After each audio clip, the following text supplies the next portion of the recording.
So I'm with Becca Roux, Executive Director of the Women's National Team Players Association, and a key actor in the fight for pay equality for the U.S. Women's team. So my question is, pay equality is becoming a bigger and bigger theme with this World Cup. Mm-hmm. What do you want people to know about the fight for closing the gender pay gap and for equality?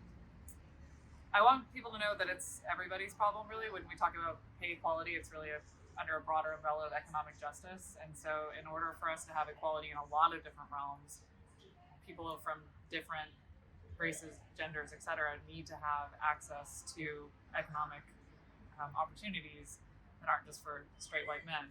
And so I think when we talk about the broader issue of pay equality that's around this World Cup, it is a microcosm of a bigger issue.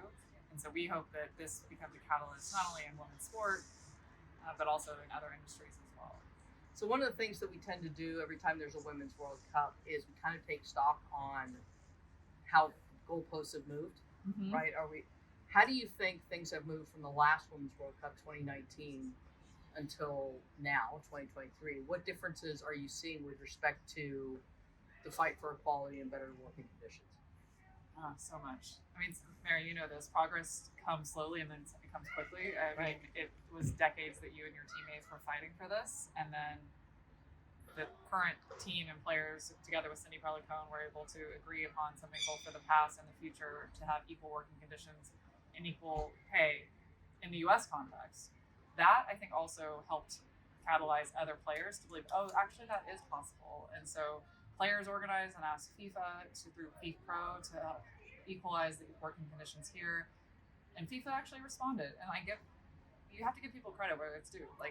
It is a good thing that people's hearts and minds are changing, and that we're seeing progress. And so, when we first talked about equal pay for prize money back in 2018, I think it was like this: how dare you even ask that? You're lucky to be here. Yeah, and probably previous to that, but that was definitely some of the responses. And to hear now, no, that's a goal. It's a stated goal by the president of FIFA, Gianni Infantino, that no, that's the goal for 2027. It's amazing. It's a new reality, and let's hope that continues to progress. So hopefully in 4 years' time, that is exactly what we're looking at. If not before. And prize money is one small aspect of this. I think really we have to talk about this more about opportunity. And so that's why I like to broaden it. We want more young girls all over the world playing, right? And having opportunities and to get into a professional ranks. And then, yes, we need more and more pro clubs to have a professional environment. And so we've seen just an amazing amount of progress in the last 5 years. I'm very proud of the work this union has done, our players have done, but then also players and various people, including yourself, have done worldwide. Final question, what advice do you have for other players who are, let's say they're unionized? Mm-hmm. What advice do you have for other player unions as they sort of take on and try to make the same kind of progress or their own progress? I would say, unionized or not, I think players, my advice is that have an issue. Just one single issue that you feel like is tangible, that you can work together with the powers that be, that can have some tangible progress, because the fight is long and hard and you have to be resilient. And so you need small wins in order to get other people on board to be like, oh, actually we can do this. And so identify what that thing is. I think a place to generally start is in working conditions.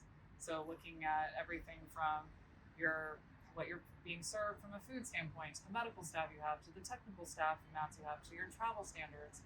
If you can find something that is maybe your biggest pain point or maybe the one that is the lowest hanging fruit, try to collaborate together with the federation to have that win, and then build momentum from there.